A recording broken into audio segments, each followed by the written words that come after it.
mau menjelaskan tentang keyakinan kelas. Apa ya? Keyakinan kelas. Siapa yang tahu apa itu keyakinan kelas? Yo, ada yang tahu Mas Alfandi? Mas Alfa? Mas Alfa? Ada yang tahu? Iya, keyakinan kelas itu peraturan kelas. Apa ya? Iya, peraturan kelas, tata tertib kelas. Nah, Mas Alfandi sama Mas Arka, besok guru tanya sama Mas Alfandi juga. Halo. Nih, peraturan kelas berarti peraturan yang tidak boleh dilanggar. Ya, misalkan apa ya? Kalau di kelas biasanya tidak boleh apa ya? Kalau di kelas tidak boleh apa ya? Tidak boleh mainan satu. Terus yang kedua, tidak boleh apa ya?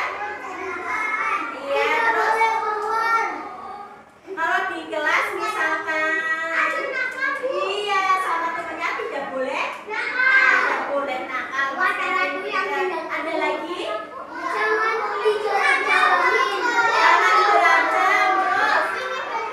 Terus iya, jangan suka dorong-dorongan. Iya, berarti itu namanya apa ya? Peraturan kelas. Nah, hari ini Mas sama Mbak, yuk kita sepakati kita membuat keyakinan kelas memakai apa ya ini ya? Kertas. Nih, di depan ada kertas warna apa? Ya, yang pink ini buat keyakinan kelas. Kesepakatan tadi, nanti Mas sama Mbak dibantu sama guru buat menulisnya. Nanti yang kedua pengesahannya ya. Nanti anak-anak bisa menulis namanya sendiri. Bisa? Iya, bisa dong. Nah, hari ini Bu Guru mau bagi untuk yang keyakinan kelas dulu, kesepakatan dulu. Nanti apa? Tidak boleh apa ya? Tidak boleh nakal. Tidak boleh berantem. Tidak dorong-dorongan. Terus tidak mainan saat belajar. Tidak ngobrol apalagi. Tidak berantem. Banyak ya. Nanti semuanya boleh ditulis di sini. Ya, Ibu bagi satu-satu.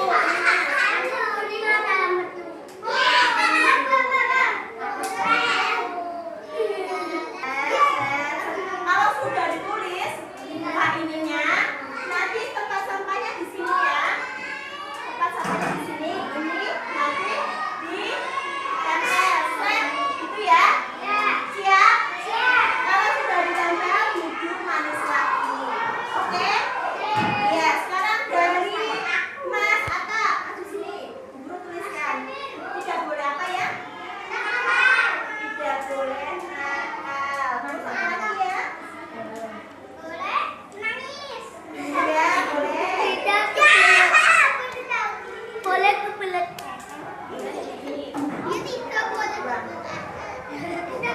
Jalan dari atas ya. Terus Mas Kevin, tidak boleh apa Mas? Tidak dorong-dorongan.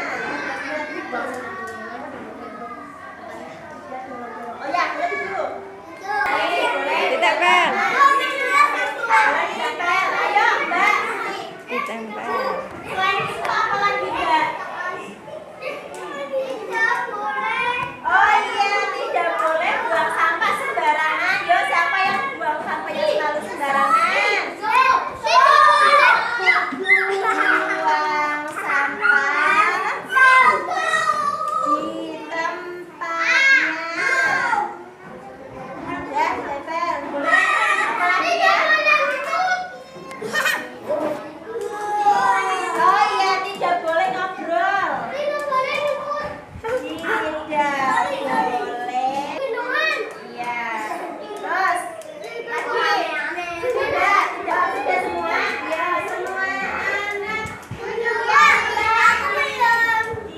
jalan keras.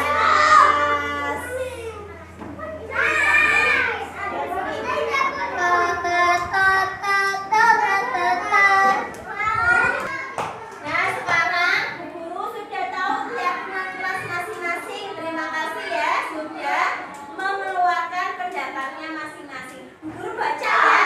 Iya, nomor 1, tidak boleh nakal. Boleh nakal tidak? Iya. Tidak boleh dorong-dorongan? Iya. Ya, Mas Alfani duduk. Iya. Berbagi bekal? Boleh nggak? Saling berbagi, tidak boleh. Boleh? Tapi kalau ngambil bekal ini tidak boleh dilanggar ya. Misalkan lempar-lempar peci, berarti melanggar tidak? Melanggar. Rebutan sama temennya melanggar tidak? Kan sudah disepakati. Ya, kita disetujui ya. Siapa yang setuju? Ya, setuju semua? Iya. Nanti anak-anak kita sahkan bareng-bareng. Nah, ini nanti kita disahkan. Mas sama Angga bisa nulis namanya sendiri? Bisa. Guru bagi ini nulisnya gantian, sebetulnya ada 4, nulisnya gantiannya. Kalau yang tidak bisa menulis namanya sendiri nanti dibantu sama Bu. Iya,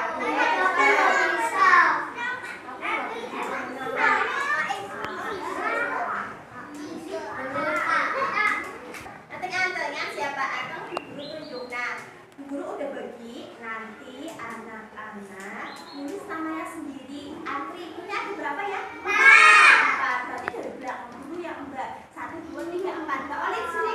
Olive, Felin, Arsila sama Nadifa. Nulisnya boleh di meja. Ayo gantian. Nulisnya di meja gantian.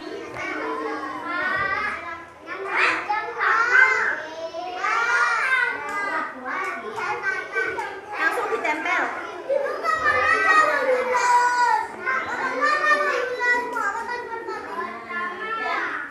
Udah duduk. Langsung ditempel. Ayo ditempelnya kita solot ya Bu.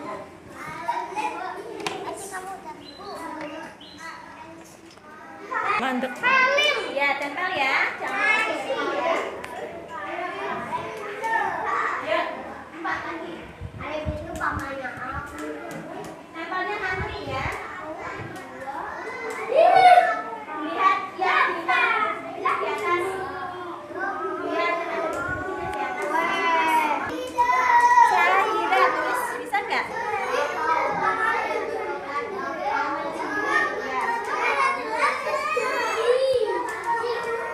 Ya.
Assalamualaikum warahmatullahi wabarakatuh. Waalaikumsalam warahmatullahi wabarakatuh.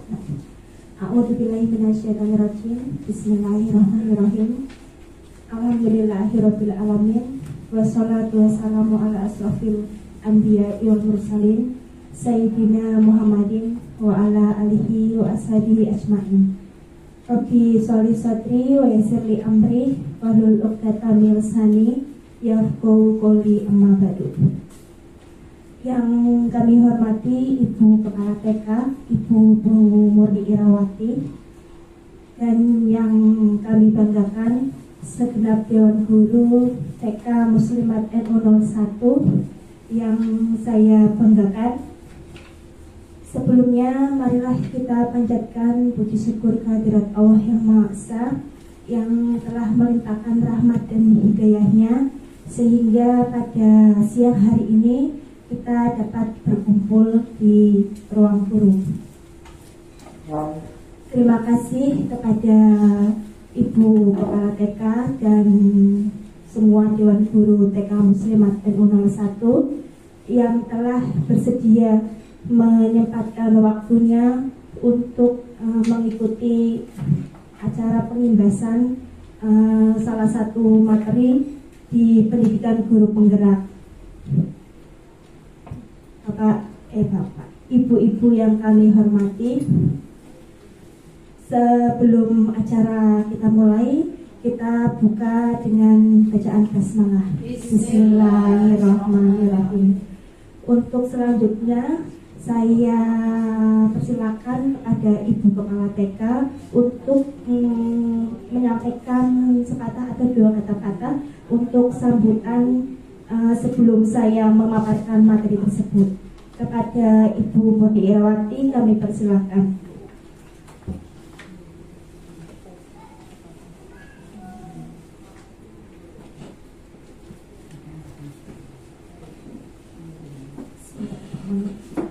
Assalamualaikum warahmatullahi wabarakatuh. Waalaikumsalam warahmatullahi wabarakatuh. Bismillah, alhamdulillah, la haula wala quwwata illa billah. Rabbi shrah li sadri wa yassir li amri wahlul 'uqdatam min lisani yafqahu qawli, amma ba'du.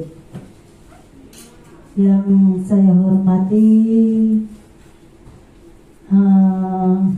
calon guru penggerak Ibu Syahadatul Fitri dan segenap Dewan Guru yang saya hormati dan saya sayangi pula. Hari ini alhamdulillah untuk pendidikan guru penggerak Ibu Fitri sudah sampai di modul 1.4. Di modul pertama ya, berarti yang keempat kalinya ya, modul yang keempat di modul 1 di pengimbasan budaya positif. Nah, pengimbasan budaya positif itu supaya Ibu Fitri itu menyampaikan kepada rekan-rekan sejawat. Jadi semoga ada manfaat dengan adanya Bu Fitri mengikuti guru penggerak. Jadi segala apa yang ilmu yang ada di guru penggerak diimbaskan ke rekan sejawat. Mungkin mulai dari lembaga kita sendiri bisa nanti selanjutnya ke jenjang yang lebih tinggi lagi. Monggo silahkan. Kiranya dari saya cukup sekian. Wassalamualaikum warahmatullahi wabarakatuh. Waalaikumsalam warahmatullahi wabarakatuh.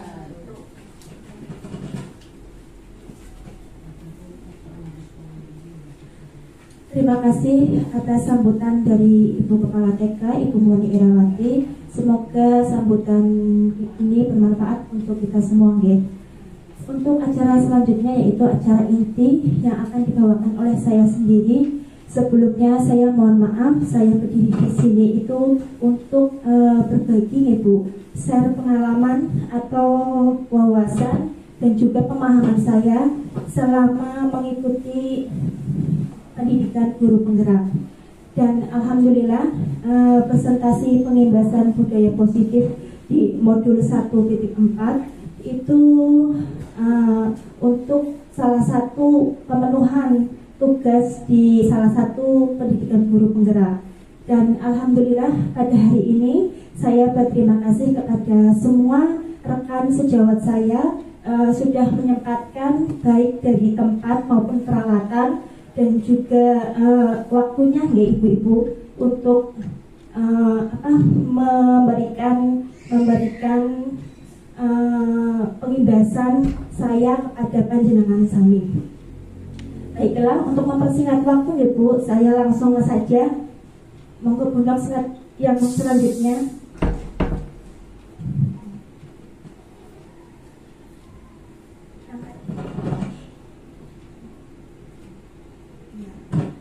Di sini materi pendidikan guru penggerak salah satunya adalah di modul 1.4, di mana saya untuk memenuhi tugas dari pendidikan tersebut saya harus mengimbaskan materi ini, yaitu materi budaya positif, karena menurut saya pribadi juga ini adalah sangat bermanfaat sekali untuk lembaga kita Ibu. Apa yang dimaksud dengan budaya positif? Yaitu budaya positif merupakan perwujudan dari nilai-nilai atau keyakinan universal yang diterapkan di sekolah. Budaya positif diyakini mampu menciptakan kolaborasi antara warga sekolah dan juga orang tua murid. Jika terlaksana dengan baik, akan memunculkan atau mengembangkan nilai-nilai positif yang dimiliki murid dan akan menciptakan pribadi-pribadi yang berkualitas dan berkarakter baik sesuai dengan profil pelajar Pancasila. Di mana profil pelajar Pancasila yang kita ketahui ada berapa dimensi Ibu? Monggo Bu Nok dilanjut slide berikutnya. Nah, dimensi 6 dimensi pelajar Pancasila. Tadi Bu Nok ya. Yang pertama yaitu beriman bertakwa kepada Tuhan Yang Maha Esa dan berakhlak mulia. Yang kedua mandiri. Yang ketiga bernalar kritis.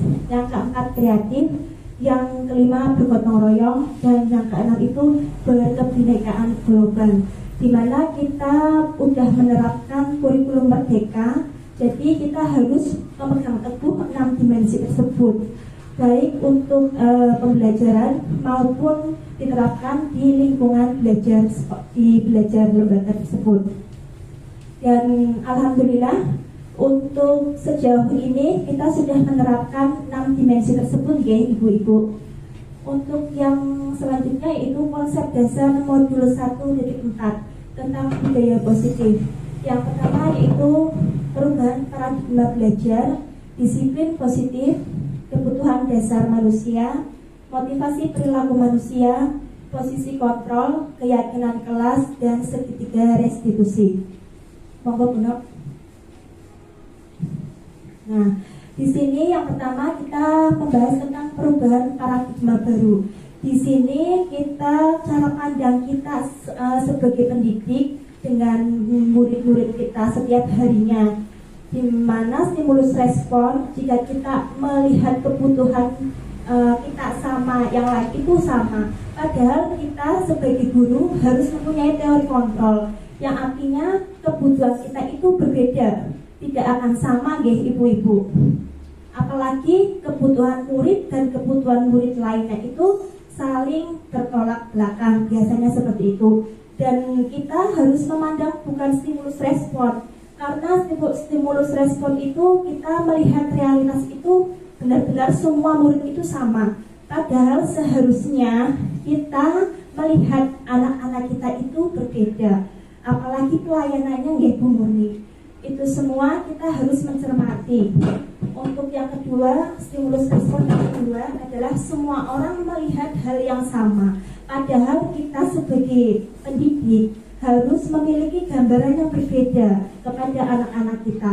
Karena guru sekarang itu harus berpihak kepada murid, bukan berpihak kepada diri sendiri. Untuk yang ketiga adalah kita mencoba mengubah orang agar berpandangan sama dengan kita. Setiap harinya kita harus, anak-anak tersebut harus memenuhi kebutuhan kita. Padahal kita keliru ya ibu-ibu. Harusnya kita yang berpandang mengubah anak tersebut agar kita memahami pandangan orang lain tentang dirinya. Itu nggih Bu contohnya. Yang selanjutnya itu adalah perilaku buruk dilihat sebagai suatu kesalahan, di mana di jenjang TK maupun selanjutnya sampai SMA, bahkan di perguruan tinggi pun, misalkan kita memandang murid atau memandang siswa dengan stimulus respon, itu perilaku buruk selalu dikaitkan dengan kesalahan. Padahal kita semua itu tahu bahwa teori kontrol itu semua perilaku itu memiliki tujuan, bukan kesalahan nggih ibu-ibu. Terkadang kita melihat anak itu, oh itu kesalahan, padahal itu semua adalah perilaku yang memiliki tujuan.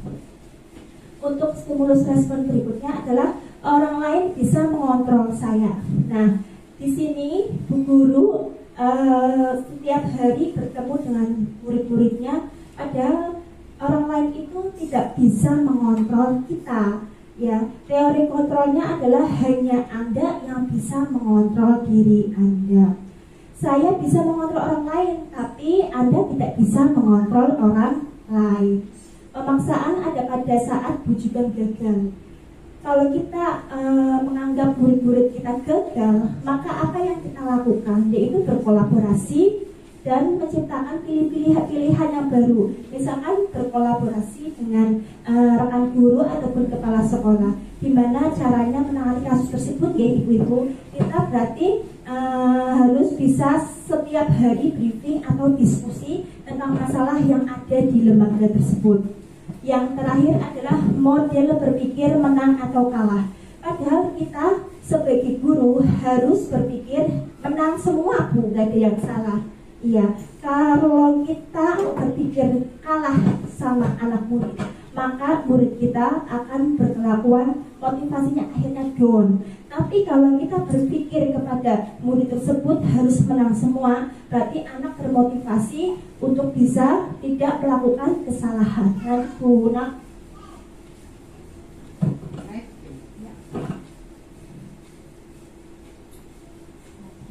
sebelumnya ya, di sini perubahan tadi sudah saya jelaskan, monggo dilanjut lagi Bu. Nah, yang kedua adalah disiplin positif. Disiplin positif sebetulnya apa arti kata disiplin sendiri ibu-ibu menurut pandangan panjenengan? Disiplin itu biasanya dengan taat ya Bu. Berarti teratur ya. Iya, teratur. Disiplin, makna disiplin cenderung diartikan sesuatu yang dilakukan seseorang pada orang lain untuk mendapatkan kepatuhan. Kecenderungan tersebut haruslah diubah. Sebagai pendidik, kita harus menciptakan anak-anak yang memiliki disiplin diri yang berasal dari diri dalam diri anak atau intrinsik, sehingga mereka dapat berperilaku dengan mengacu nilai-nilai kebajikan, bukan dengan apa yang kita hargai atau pencapaian suatu tujuan ataupun menghindar dari rasa ketidaknyamanan. Kita ingin menerapkan kepada anak didik kita untuk mendisiplinkan murid-murid kita di sekolah. Tapi gimana ibu-ibu cara menerapkannya? Tapi kita harus apa Bu? Kita harus mendisiplinkan dulu sendiri ya Bu. Ya, mendisiplinkan diri sendiri dulu, baru bisa menggerakkan murid-murid kita ternyata. Dan yang saya alami selama ini, mungkin saya menjadi guru TK itu kurang profesional. Kenapa? Karena satu, contoh hal kecil, setiap pagi saya tidak bisa berangkat sebelum anak berangkat. Berarti saya tidak bisa mendisiplinkan diri saya sendiri ya ibu-ibu. Bagaimana kalau kita mau menggerakkan anak-anak tersebut, inginnya jam 7:30 sudah masuk, orang gurunya juga seperti itu ya ibu-ibu.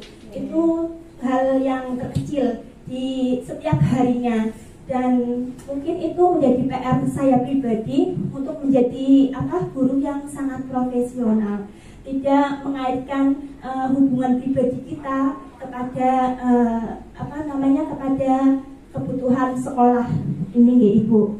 gimana caranya Bu? Mungkin kita harus membuat kesepakatan di ibu-ibu, kesepakatan antara kepala sekolah dengan guru. Bagaimana yang terjadi, yang kemarin terjadi, alhamdulillah Mas Husen itu juga keteledoran guru ya ibu-ibu. Kalau saya diterapkan di pembelajaran ini, mungkin itu kasus yang dimana kesalahan itu terjadi pada diri kita sendiri sebagai guru.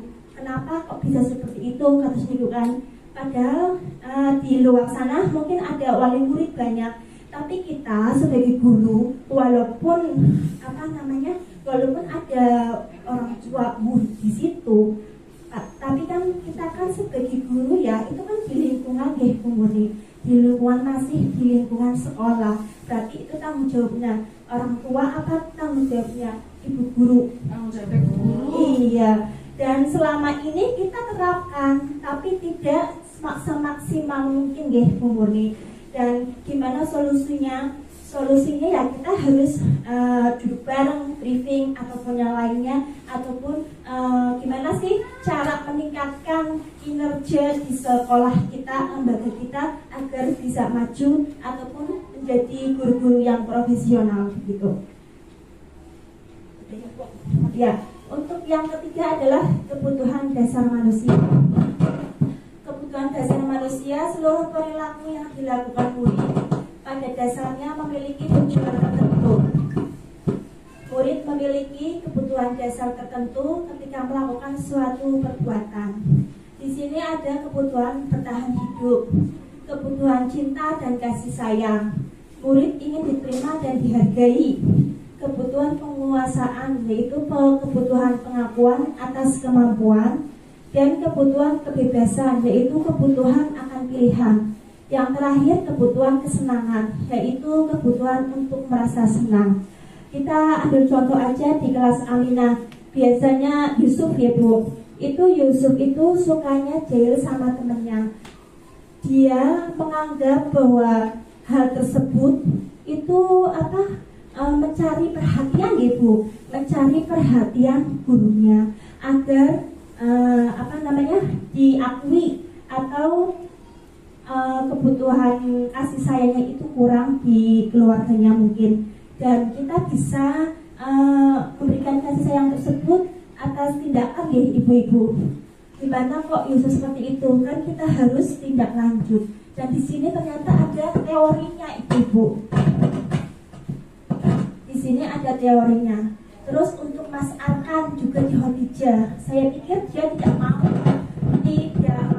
mengikuti pelajaran yang telah disediakan ibu guru. Ternyata Mas Arkan tersebut itu memiliki kebutuhan ingin disayang Bu, ingin disayang dan dihargai, mungkin diterima karena dia dicap sebagai anak nakal kepada teman-temannya. Berarti dia merasa tidak diterima sama teman-temannya. Bagaimana kita seorang guru harus bisa mengatasi Mas Arkan karena dijauhi oleh teman-temannya? Itu kan jadi PR kita sendiri ya Bu. Ya, untuk kebutuhan kesenangan ataupun kebutuhan diterima dan dihargai. Misalkan Kiki di kelas Aminah itu ingin merasa dirinya itu dihargai, merasa dirinya itu diterima. Dia doa semua, tapi saya tidak memberikan bintang kepada dia. Karena apa? Karena dia juga tidak mau menuruti apa yang saya sampaikan ya Ibu. Itu contoh kecilnya. Selanjutnya Bu Nok.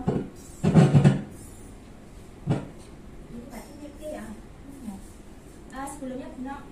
Nah, yang keempat adalah motivasi perilaku manusia. Menurut Dan Gosen, motivasi perilaku manusia itu untuk menghindari ketidaknyamanan atau hukuman. Di sini murid bertanya, apa yang akan terjadi apabila saya tidak melakukannya? Hal tersebut merupakan motivasi eksternal.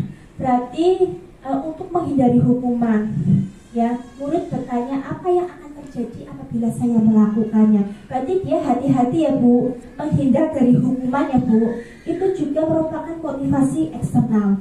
Untuk yang kedua adalah mendapatkan imbalan atau penghargaan dari orang lain. murid bertanya, apakah yang akan saya dapatkan apabila saya melakukannya? Berarti dia ngaruh-ngaruh gitu, ngaruh-ngaruh penghargaan atau imbalan. Berarti itu tumbuh motivasi eksternal, melakukan hal yang merupakan motivasi eksternal. Dan poin 1 dan poin 2 itu merupakan contoh motivasi eksternal. Gimana cara menerapkan motivasi internal atau intrinsik dari dalam diri anak tersebut, yaitu untuk menjadi orang yang mereka inginkan dan menghargai diri sendiri dengan nilai-nilai yang mereka percaya. Murid akan bertanya, akan terjadi apa, yang seperti apa jika saya melakukannya. Berarti dia motivasinya itu tumbuh dari nalurinya sendiri, ibu-ibu, bukan karena iming-iming atau menghindari hukuman. Itu nggih, Bu. Selanjutnya, Bu Nok. Nah, sebelumnya.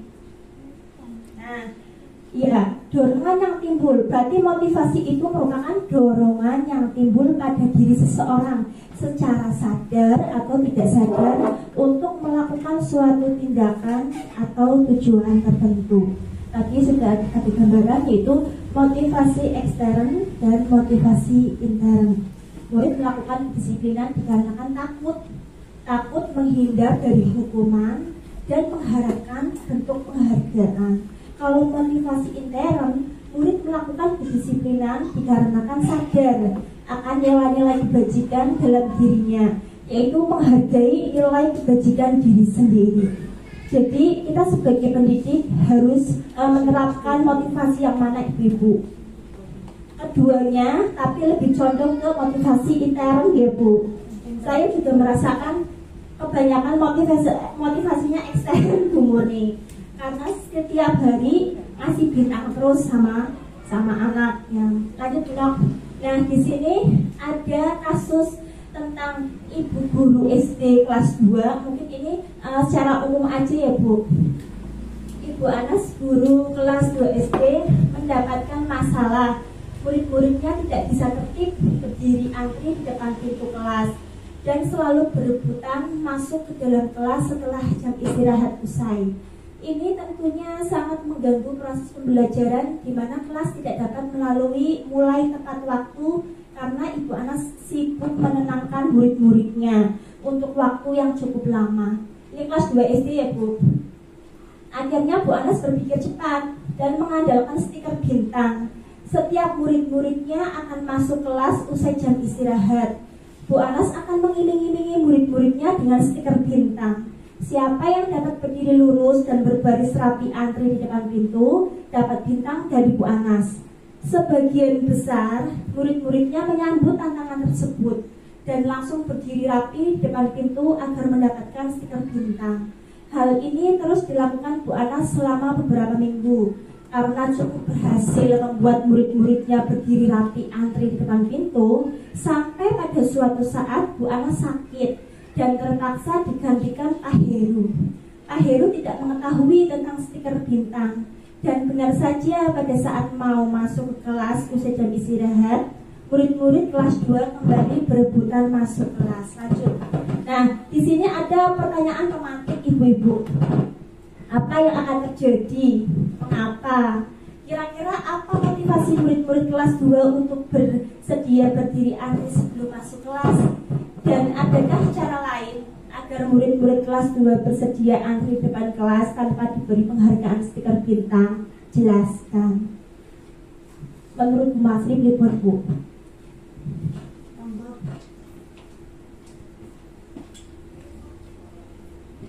Memang untuk menarik anak bisa melaksanakan kegiatan dengan sesuai harapan bu guru, kadang dikasih ini bintang atau kasih spot, kasih jempol, bisa tidak harus bintang, kasih bintang, kasih jempol 1 atau 2, tunjukkan untuk anak yang tertib, kasih jempol, tanda jempol 2, 3 harus bintang. Tapi kalau bu gurunya sudah siap bintang, nanti juga bisa pakai itu. Dan untuk biar tidak tanpa itu pun anak bisa, berarti dengan pengarahan untuk anak yang rapi, yang sudah bisa disiplin, insya Allah akan jadi anak yang pintar.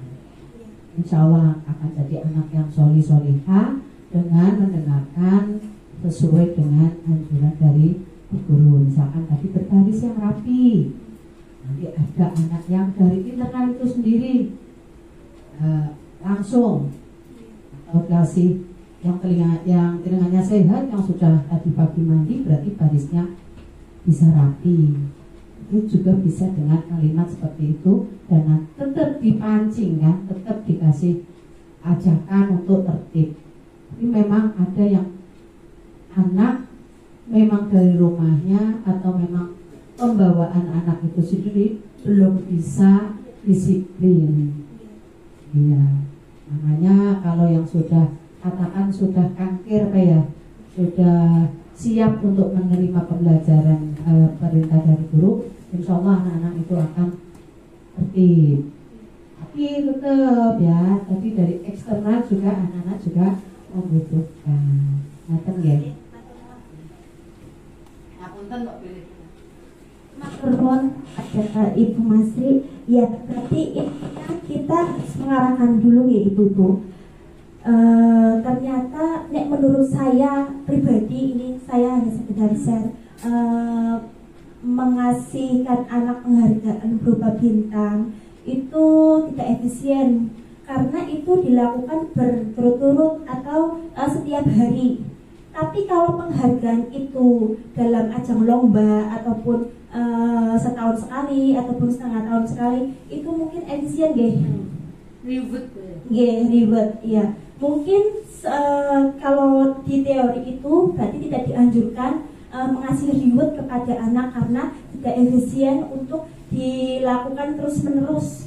Itu kan berturut-turut ya ibu-ibu. Berarti kita sebagai pendidik itu harus bisa, menurut Ki Hajar Dewantara itu harus bisa menuntun gimana anjuran dari guru tersebut mengajak anak agar bisa gimana caranya biar tidak mengasihkan kita reward gitu Bu Masri. Okay. Berarti kita semua selama ini keliru apa nggih ibu-ibu? Bukan keliru, tapi ini diterapkannya itu berturut-turut, berarti mungkin tidak efisien kalau dilakukan di dalam pembelajaran. Apalagi di SD kelas 2, begitu gurunya sakit dan ada orang baru masuk dan tidak tahu kebiasaannya bagaimana, akhirnya kacau balau ya ibu-ibu. Tidak bisa dikondisikan, anak-anak itu tidak bisa dikondisikan, sikonnya kurang tepat ya. Untuk selanjutnya yaitu kira-kira bagaimana Bu sebelum saya lanjut, saya kan terbiasa setiap hari mengasih bintang ya Bu Murni.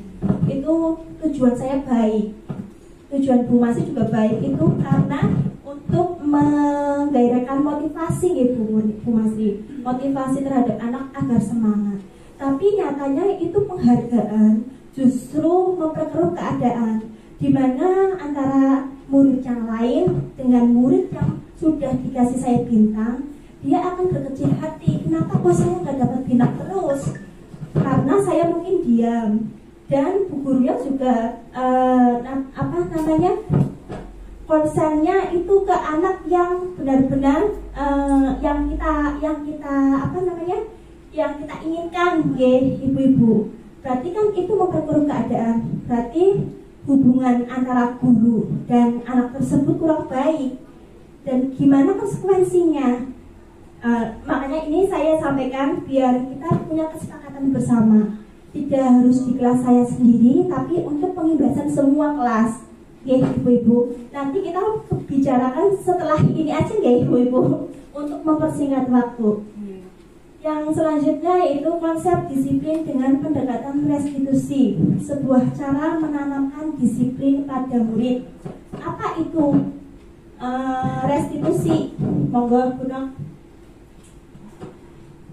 Sebelumnya, restitusi adalah proses menciptakan kondisi bagi murid untuk memperbaiki kesalahan mereka sehingga mereka bisa kembali kepada kelompok mereka dengan karakter yang lebih kuat. Lanjut Bu. Ini tadi Ciri-ciri restitusi yang pertama, menguatkan dan fokus pada solusi. Yang kedua, fokus pada karakter bukan pada tindakan. Yang ketiga, bukan menebus kesalahan tapi belajar dari kesalahan. Selanjutnya, mencari kebutuhan dasar yang mendasari tindakan. Yang selanjutnya, tawaran bukan paksaan. Yang selanjutnya, memperbaiki hubungan, menuntun untuk melihat ke dalam diri. Iya, kita fokusnya itu menguatkan, fokus pada karakter bukan tindakan ya ibu. Monggo selanjutnya Bu Nak.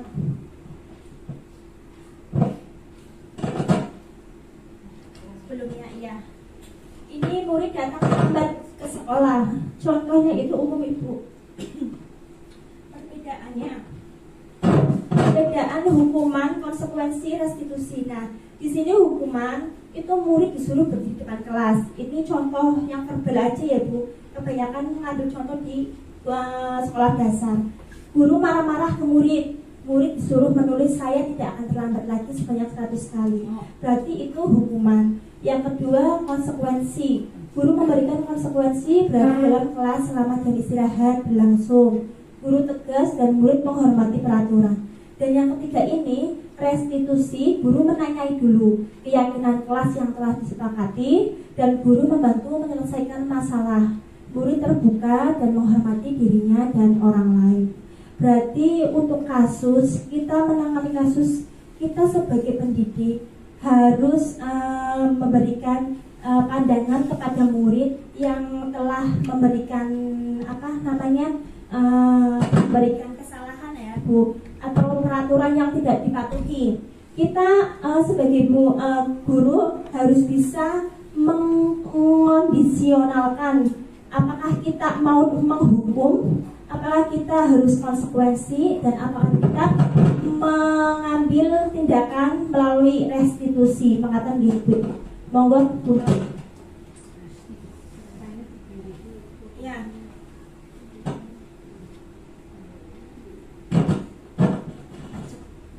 Ya, yang selanjutnya yaitu posisi kontrol guru.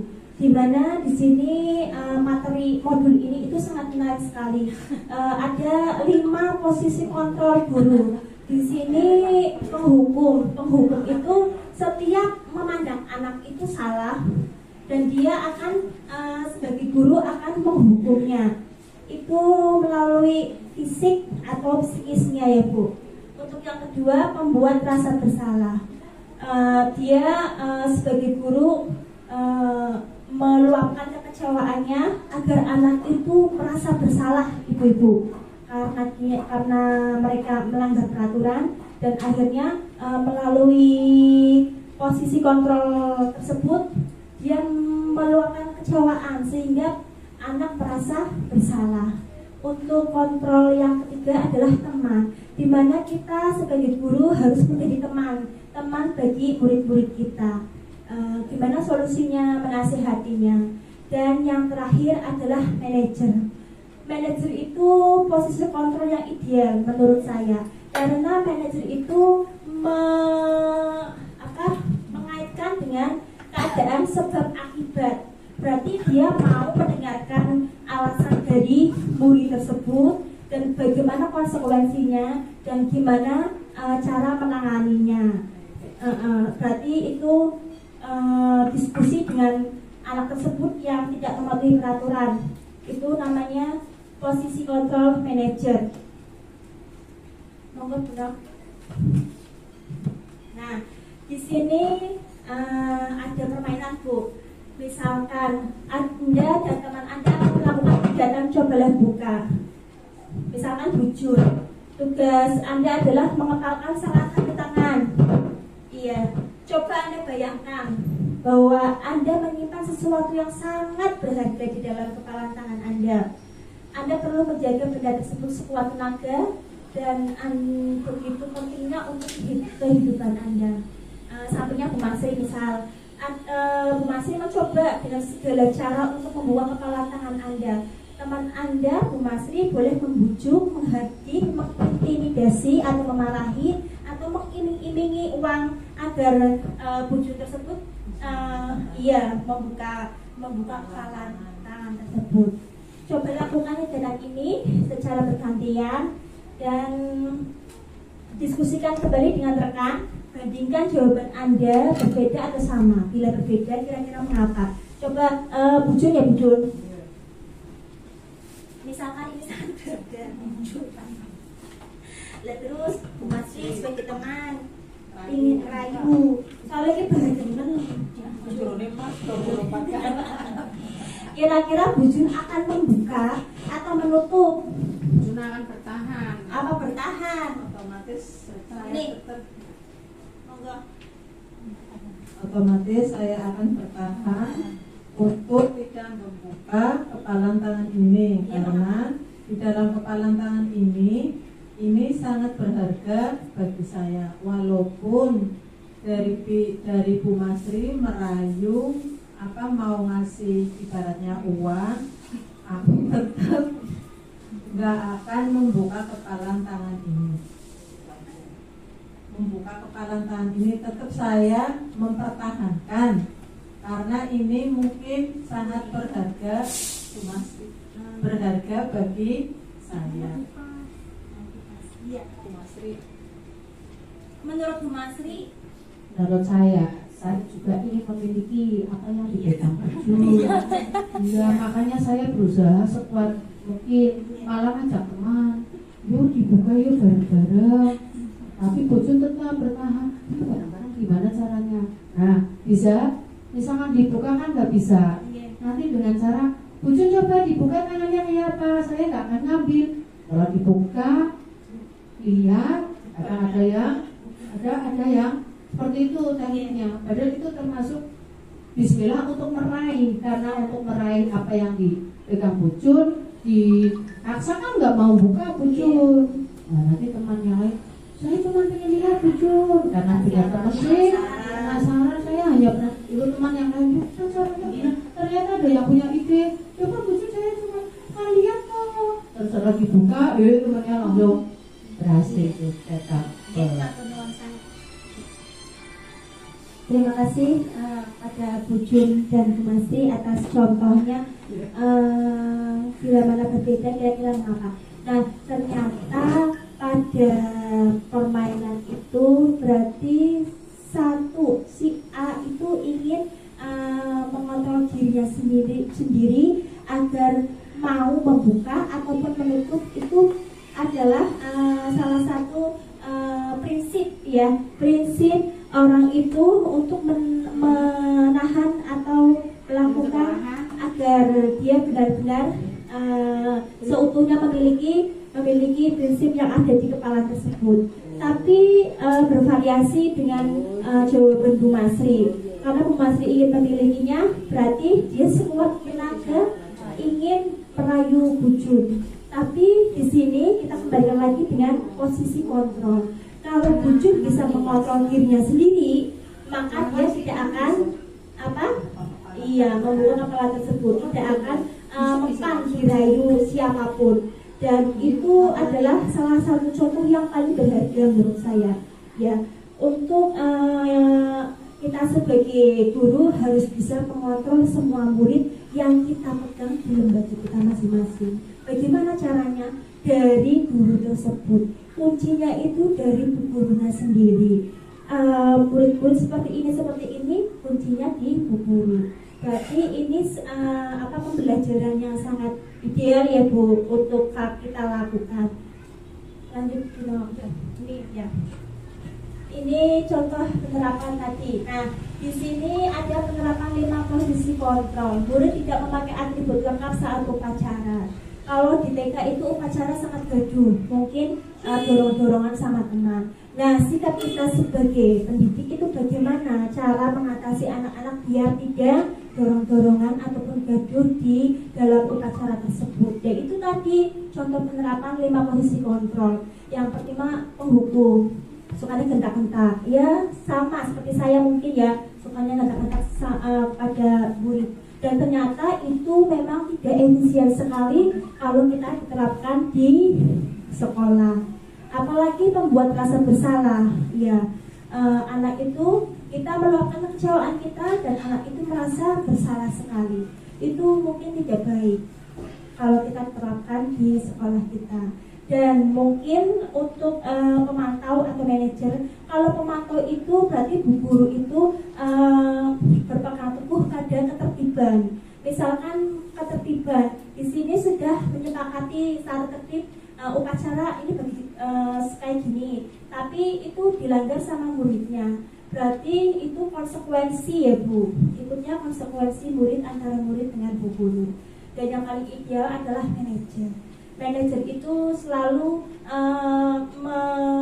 mencari sebab akibat kenapa kok anak ini bertengkar, apa alasannya. Itu kan mungkin murid diajak diskusi, bukan untuk diintimidasi gitu Bu. Monggo selanjutnya. Nah, di sini perilaku kontrol negatif Bu. Kalau perilaku kontrol negatif itu penghukum dan pembuat merasa bersalah. Tadi sudah saya contohkan. Yang kedua adalah perilaku kontrol positif. Teman atau pemantau itu positif, tapi tidak ideal.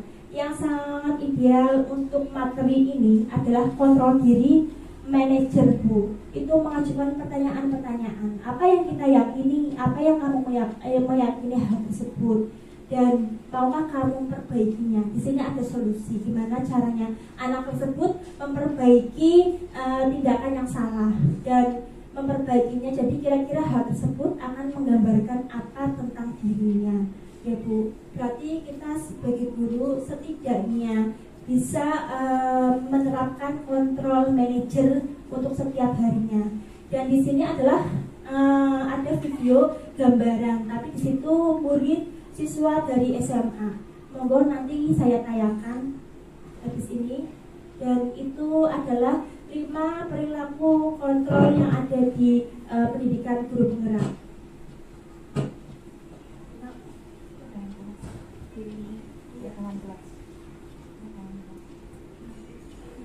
Manajer kayak kudu kayak SMA TK atau putri. Iya, mungkin kayak tinggal. Kamu terlambat. Kamu deh pasti terlambat.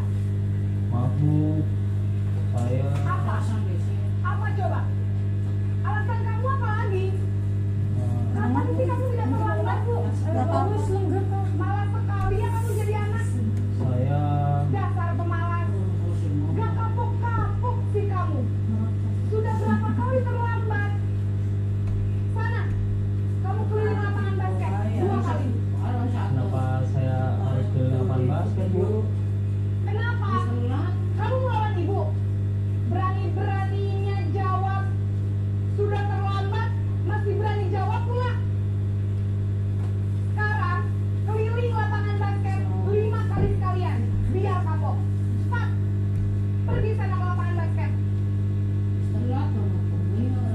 Posisi penghukum biasanya berbicara dengan nada tinggi, menghardik, menunjuk-nunjuk, menyakiti, dan menyindir. Hukuman bisa berupa fisik maupun psikis. Ibu dan bapak guru hebat. Dampak yang terjadi pada murid ketika guru berada pada posisi penghukum adalah murid cenderung akan memberontak, bahkan menyimpan dendam. Pikiran terus ya.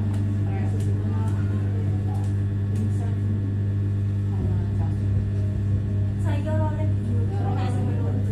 kasus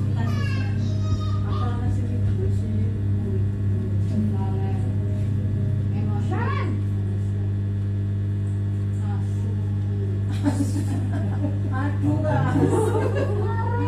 Naren.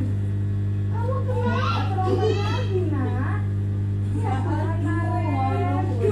Kamu senang ya bikin susu saya? Kalau kamu terlambat lagi, nanti ibu yang ditegur bapak kepala sekolah, nak. Kita lagi tidak bisa membina kamu. Duh, gimana ini? Maaf Bu, Duh, Gusti Naren. Kamu suka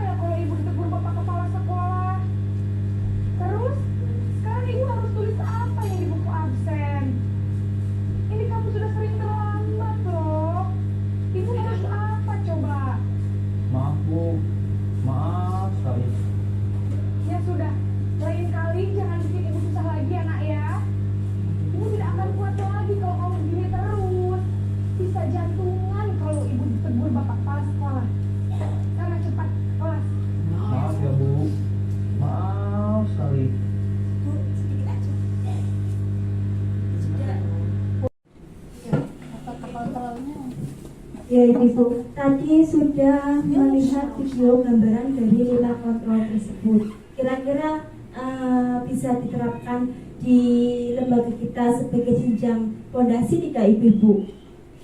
Bisa ya Bu. Itu karena mungkin garis besarnya saja. Untuk yang terakhir yaitu keyakinan kelas. Nah, keyakinan kelas itu adalah sesuatu yang diyakini bersama, yang berasal dari penyatuan pikiran untuk menjadi nilai-nilai kebaikan untuk diturunkan di kelas. Alhamdulillah kemarin saya di hari Selasa aksi nyata sama untuk memenuhi tugas pendidikan guru penggerak dan sudah saya terapkan di kelas Aminah. Keyakinan kelas itu adalah peraturan yang di lingkup kecil ya Ibu, khususnya di kelas kita sendiri. Dan sebagai kesepakatannya, kita membuat peraturan itu semua anak itu semua harus dipancing biar mengeluarkan pendapatnya masing-masing. Monggo Bu Nok. Ya. Contoh keyakinan kelas itu menjaga kebersihan kelas, menghargai teman dan guru, melaksanakan tata tertib kelas dan sekolah, bersikap tenang saat pembelajaran berlangsung. Monggo terakhir Bu Nok. Ya. Terakhir, ya, bagaimana pembentukan keyakinan kelas tersebut? Itu lebih abstrak dari peraturan nih Ibu-ibu, sedikit saja agar anak mudah mengingatnya, berupaya penyataan universal, penyataan dari diri sendiri. Berarti bukan bu guru yang bikin tapi anak ya, sesuai dengan kondisi kelas agar mudah diterapkan, dibuat dalam bentuk positif, semua warga kelas ikut serta atau terlibat dalam pembuatan keyakinan kelas. Nah, di sini hasilnya Ibu-ibu. Kemarin saya sudah menerapkan aksi nyata tersebut. Nah, di sini saya menyiapkan kertas Asturo 2. Yang pertama untuk keyakinan kelasnya, yang kedua untuk pengesahan. Dan butuh kertas note buat anak-anak. Dan karena anak-anak tersebut belum bisa menulisnya, kita sebagai guru pendamping atau guru kelasnya itu membantu anak tersebut untuk menuliskannya. Yang penting itu pendapat anak sendiri Ibu-ibu. Dan alhamdulillah ini berapa Bu Nok kemarin Bu Nok? 26 itu ternyata berbeda-beda Bu. Maksudnya maksudnya kembar, tapi menurut dianya sendiri itu kayak gini Bu. Oh berarti peraturan ya. Peraturan berarti tidak boleh dilanggar. Nah di sini ada tidak boleh nakal, tidak dorong-dorongan, bahasanya anak ini Bu, berbagi bekal, jangan marah-marah, tidak boleh berantem, tidak boleh memukul, menendang, tidak cengeng, jangan ambil bekal teman, ke kamar mandi sendiri, mendengarkan ibu guru saat pelaksanaan pembelajaran, tidak berkata kasar. Biasanya itu yang paling sering ya. Anggap saja kita ambil suatu kesepakatan yang paling sering dilanggar murid-murid kita pada saat KPM. Terus membereskan alat tulis, buang sampah di tempatnya, tidak boleh ngobrol saat pembelajaran, tidak mengganggu teman, terus tidak melempar peci, tidak ribut, tidak boleh tidur di lantai karena ada yang keinjak Bu kemarin. Iya, dan itu saya ambil untuk salah satu kasus di mana anak tersebut tidak sengaja menginjak anak yang sedang tidur di lantai. Nah seperti itu ya Bu. Dan setelah itu saya refleksinya gini Bu, saya membuat kayak papan itu ekspresi senyum untuk bahagia ya Bu, dan ekspresi sedih. Bagaimana untuk tahap selanjutnya, kamu senang tidak menerapkan hal-hal tersebut? Dan alhamdulillah ada 26 anak, hanya satu yang sedih, mungkin dari faktor saat berangkat ke sekolah. Dan untuk tanda tangannya, pengesahannya, anak-anak kan sudah bisa menulis ya, nulis namanya sendiri.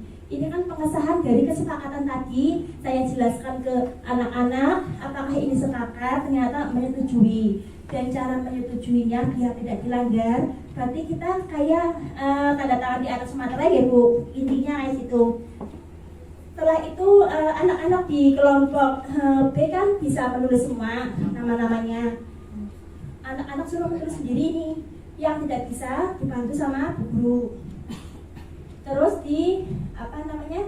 ditempel di sini, dan ekspresi hasil dari refleksi pembelajaran saat itu, anak-anak merasa bahagia, senang, apa merasa itu. Dan kan ada salah satu anak yang tidak senang, itu Mas Arka. Dan nyatanya saya suruh ngambil mana, pilih yang mana, padahal ada dua, antara sedih dan bahagia. Ternyata dia rasa bahagia semua, alhamdulillah ya, nggak ada yang menempel sedih. Berarti ini peraturannya bisa diterapkan di lingkup kelas. Berarti ini pembelajaran yang sangat efektif dilakukan di awal semester ya Bu Masri. Karena ini kan keyakinan kelas, tapi kan tata tertib kelas itu dilakukan pas semester pertama di awal pembelajaran sebelum kita melakukan KBM di RTP, kita menerapkan ini kayak umur nih atau sendiri dan ini sangat efisien. Jika dilanggar, dia kan akhirnya nanti ingat, oh iya ya, kemarin sudah melakukan kesepakatan sama Bu Guru dan teman-teman yang lain. Dan itu kayak keyakinan kelas, berarti kesepakatan peraturan di kelas. Beda lagi kalau keyakinan sekolah ya Bu, mungkin keyakinan sekolah yang buat ibu guru aja. Kalau keyakinan kelas kan intinya di kelas aja. Ya, itu saja dari 6 poin. Alhamdulillah sudah saya sampaikan semua. Semoga bermanfaat dan pemahaman saya itu nyambung tidak Bu? Maksudnya diterima, bisa diterima ibu-ibu. Iya, barangkali penjelasan saya belepotan ataupun apa, saya mohon maaf. Wabillahi taufiq wal hidayah. Wassalamualaikum warahmatullahi wabarakatuh.